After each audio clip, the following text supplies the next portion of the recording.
sẽ hỏi giờ trốn tu nó cho nó chỉ nó một ta chỉ có chỗ phải có nữa và phải đi rô cho phải nó mấy con ơi ta có thể nhớ phải đi đó con là thì nhớ là vàng nó cái nó chỉ nó rô nên chỉ mới cho nó cái này phải rô tới lọt ta đi rô tới lột ta hả bé chọn cho nó ba là từ lầu hả xin mà thế thì là xấu lên đâu cái gì rất ba là lọt ta cái này cái bộ lên đâu à nhờ lấy nhặt thôi á thế thì mà nhiều cho lâu tới thì chúng nó liều nha lột ta đi rồi ở bên nó chơi rồi cái rong nó chơi chủ cho rất to hả chơi đây còn nhiều giờ rất khó chơi thầu nhiều cái bay nó thì đã lâu rồi ha chơi nhiều giờ cái bay vô chơi nhiều cái tít đi nhiều giờ chơi mất chơi thọ nó được cái chơi mua cái nó chơi nhiều giờ chơi đây với nó yêu đây là chơi lột chỉ ta nó chỉ chơi chơi còn số lâu hết à giờ chơi đây rồi chơi nhiều giờ lúc mà muốn chơi chơi cái lột tá của gia đình rồi thì mình có chả có chị chơi với nhau này lột tá rồi để thôi nếu có thầu đây nếu thế đi lá nè cái xong phải cho mình biết chị đây đâu nó chơi lột tá thì chị lại để chơi nếu lâu chơi ớt gì chỉ lá đi thì lúc sau là mấy con có đem mà nó cái lá còn cái đây cái chuyện lầu nó chỉ đó anh bia alo rồi anh giờ cái chị đeo nó luôn đeo cầm nó cũng tụi đây không giờ đây lấy lọ nó tôi nên nó để cho nên mua đồ vậy nó tôi nó chỉ nổi cái những mấy đó nó lên cái gì nó lột nó cái kia học được cho họ có chỉ bulu để lấy lọ chỉ nó là muốn cho tôi nhìn chỉ đắt ra chỉ có bọt chỉ đây lòng có đi lâu ta chỉ lá đi ha chỉ không muốn đây lòng cái con có đây mà chỉ lá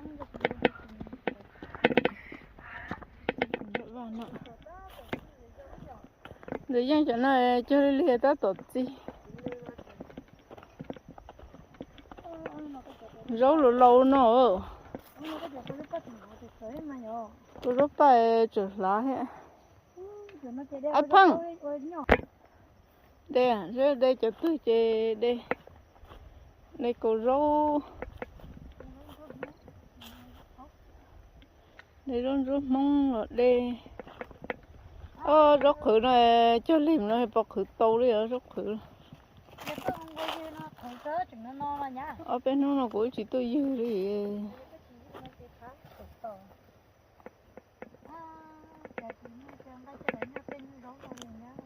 chơi của thế thì của bây giờ trong cái trò nhỏ nó chỉ mong cái trò rồi dụ đi hết tiệt tôi muốn chỉ cho ta la đi hết đã bắt thuê cho chỉ mua này nè thế thì chơi một bữa té thế chơi của tôi mua nhà trong cờ chơi thế kia ngập té người vừa bên lại tôi chỉ mua nhà hết cũng mấy nhiêu sành chi thế vừa lấy phải luôn một cả tôi ăn bia nên nó tôi sâu rồi bất cứ nó chỗ mẹ ăn ấy chịu mẹ ăn liền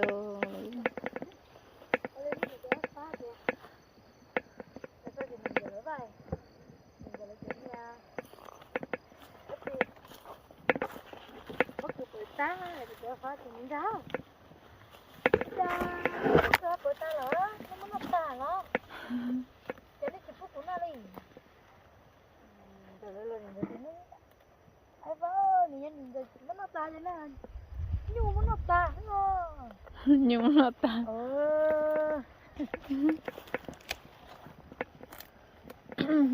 cho nó bất cứ pan mà ô bó lọ giờ cơ nhá cái gì này bất cứ pan nó lên nó chơi bó lỏng ấy rồi cho nên bất cứ món chả than bất cứ món mà như này nó giống mà nó cái này ở tập bó ấy vậy cho nên nó cái chuyện nó tập bó này nó bất cứ pan mà cho nó mà lấy nó hàng ngô xí mà chưa bất cứ pan này cho nên bất cứ dù cho nên nông hay chả tha rong nó chơi ôi chỉ tập bó đấy à giờ tôi phốt thử chỉ tô đi chứ lúc nói chuyện này chi tôi có cá tạ chứ đây tên nó tay mà lột lên chút rau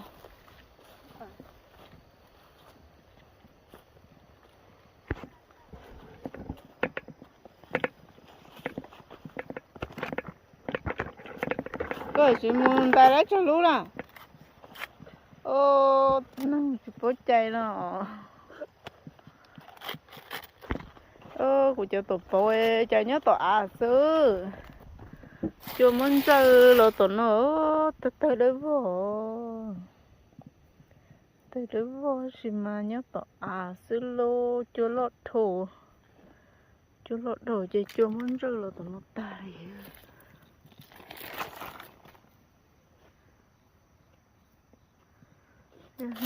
nó có tay mà lấy tơ ô tới tay giờ có tay mà chơi giờ tôi muốn đầu lô cho nó sụp ban đầu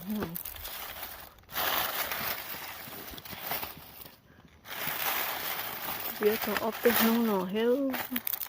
ô kia cưng cổ lìa giờ sụp ban đầu trên này từ mà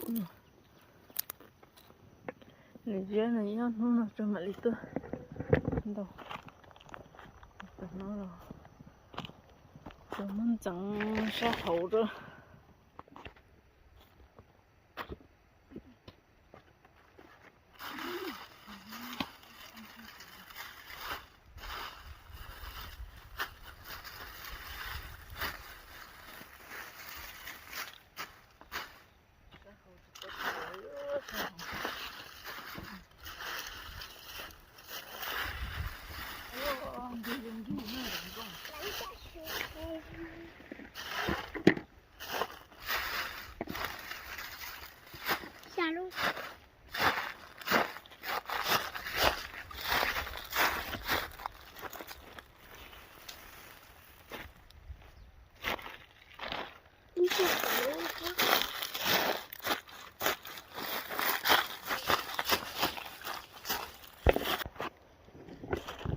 giờ rất khử giờ rau nên chó này chị lâu rồi rửa giờ sẽ đang cái là nho chị tôi rất cố mà tôi rất mòn chị là chính nó nhé bắt ta đi giờ bắt khử cái nó chị từ nó ta hiểu tôi ta nhân dân số tôi lại ra nhập lâu luôn tôi bắt ta đi tân dần số tôi lại lâu luôn hết chị cái kia cái lại đang on luôn cái luôn ha tôi cho nó chị khởi chị chống từ ta hiểu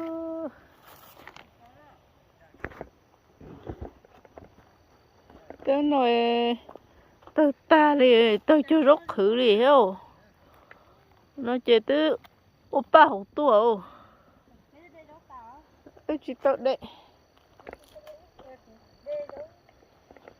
ôi giờ rau lẩu ta liền luôn đây rồi nè đây họ tự đây nè lẩu ta nung rau mà đâu linh to nung rau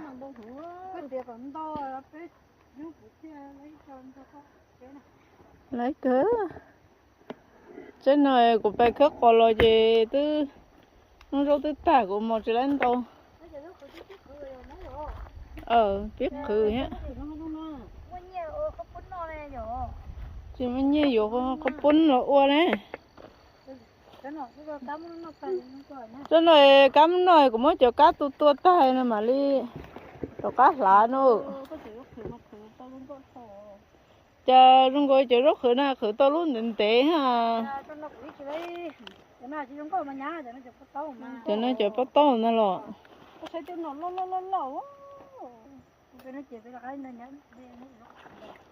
rất khử này nó lấy cứ rất khử này cho anh cô ơi vô cổ chip phá lấy đây lấy một nó cho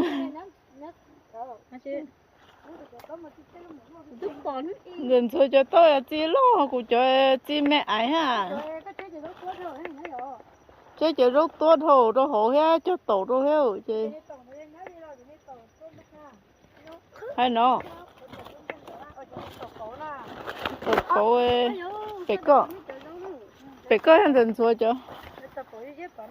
Tổ cổ. Ừ. Họ chỉ cho đầu họ râu nó. Chị. Cho cái gì có thể có sạch cho cái râu rồi chết đầu tấu rồi chết đầu.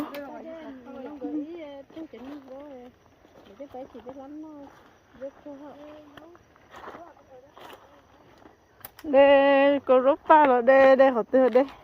Nè chứ đây rồi của dư của bé chơi râu nó cho. Dư bé chơi râu khử cho linh rồi nó.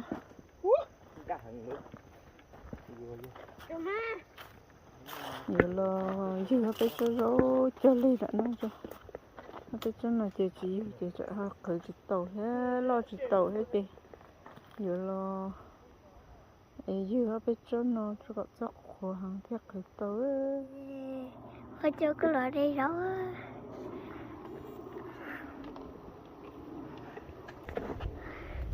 Bạn đi.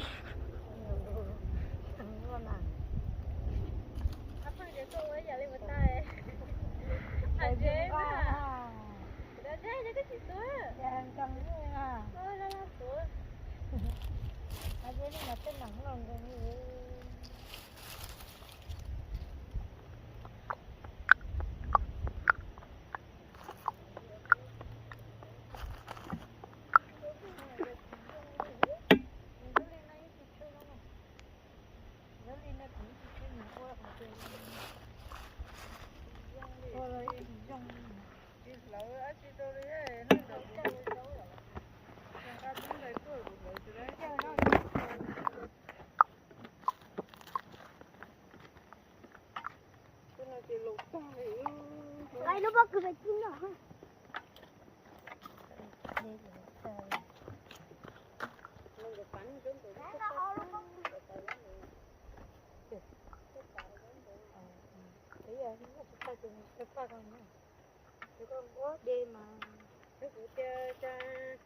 Trên độ đổ ấy, đây học tế bác bán để lộ đây đấy thổ. Bán nó cười à? Nhìn lần của đây chúng nó thì chúng nó nọ. Thế về nó vậy. Chưa bé bán nó. Rồi chú ấy cho bé khỏi bé bán. Nhưng mà giờ tôi cho bé này nhỏ. Bé chỉ bán người nó, giờ tại chỉ nó gần chỉ lấy nọ ấy hả? Tôi bắt tao. Thì cháu nghĩ là chạy tội thế. Nào mà đang đi tiêu rồi đó nó. Chứ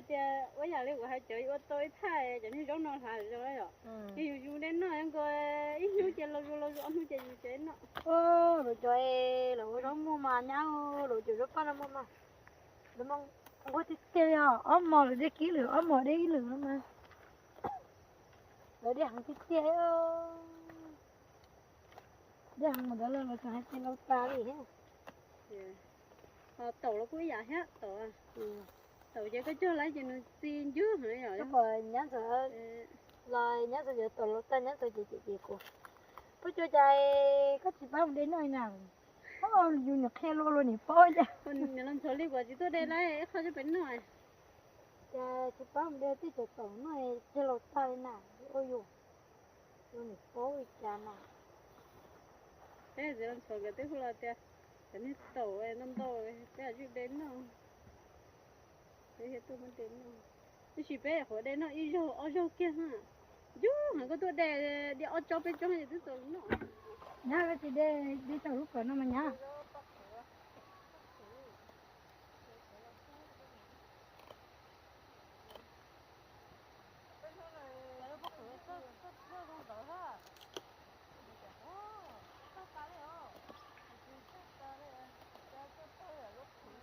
Nó thấy cái gì đấy cũng đây cả ta chỉ có lúc nó chỉ nó mới cơ mà đi nó không nó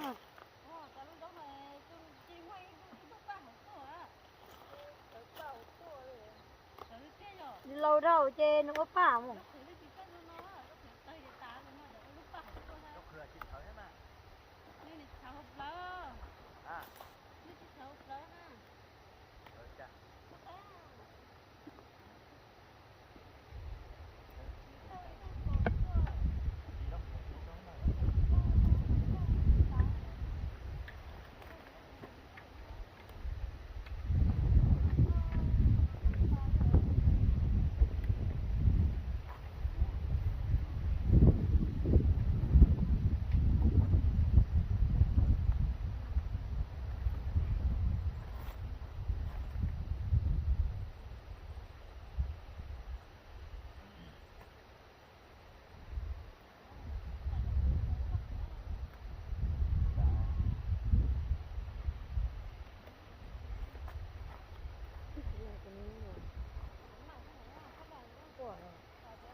giờ cũng đi mình nhỏ là nhá chậu nè nè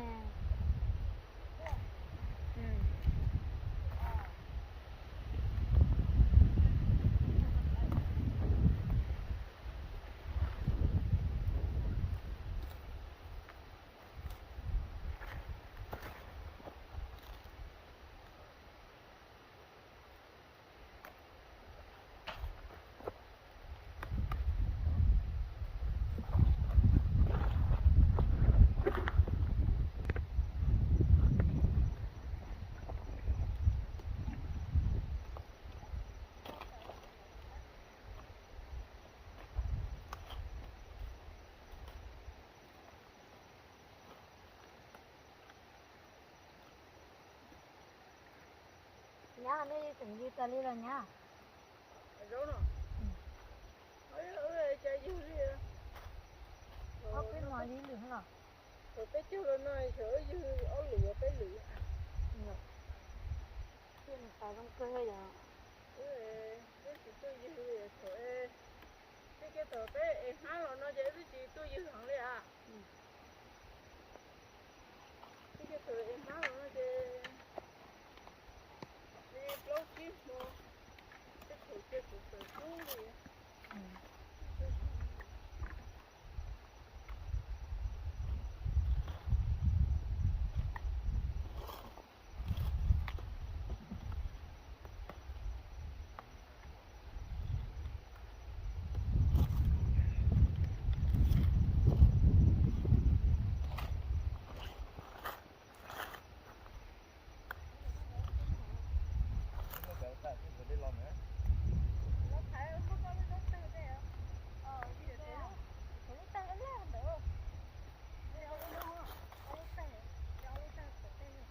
nhá nhá hết chờ nếu đây có ta chỉ biết phải chơi ha chân nhá nó nhớ tự tử vào nhớ tự tử thử à gì chơi nghe đọc tự cái gì thấy chờ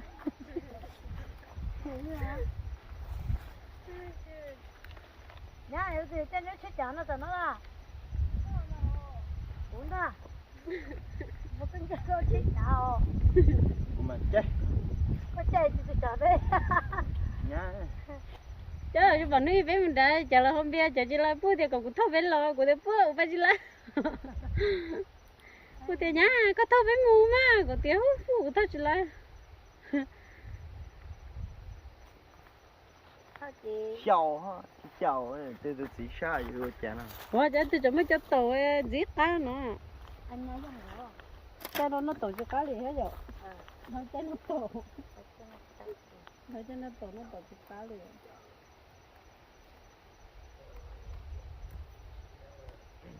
nhà nó thành cái giấy thì làm đâu tôi tiêu liệu đây chỉ như có rốn cho đây nó bé chứ tôi đây tao nó đây đây nó cáo bà bé còn này cho nó sụp đây nó chế thì nhớ cô đi tới rau kia chữ bạch chế nó chỉ thì nhớ là một chế đủ hết thì lâu ta hay vậy bây giờ nó chờ nguồn nhớ là cái chế mù là cho nó sẽ là nguồn gì là đến nó đi theo nhá giờ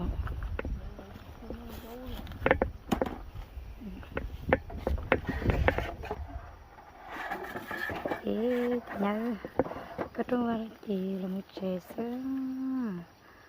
cứ cho nên là lần đầu tiên nhá bé tên đã vào theo đi rau